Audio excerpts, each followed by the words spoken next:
Excuse me, can you tell me where the emergency room is? Yes, of course. It's down the hall to your right. Are you feeling okay? No, I've been having some chest pains and shortness of breath. Okay, I'm going to take you to the emergency room right away. Do you have any allergies or medical conditions I should know about? No, not that I'm aware of.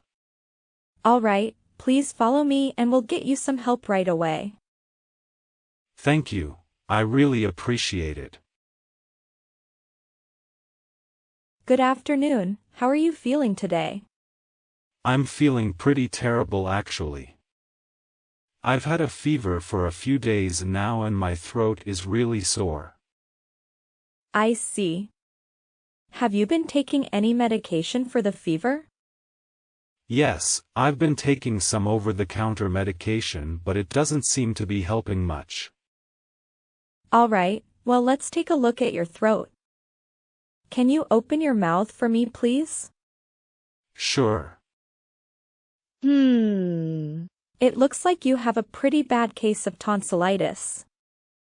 I'm going to prescribe some antibiotics for you to take. Okay, sounds good.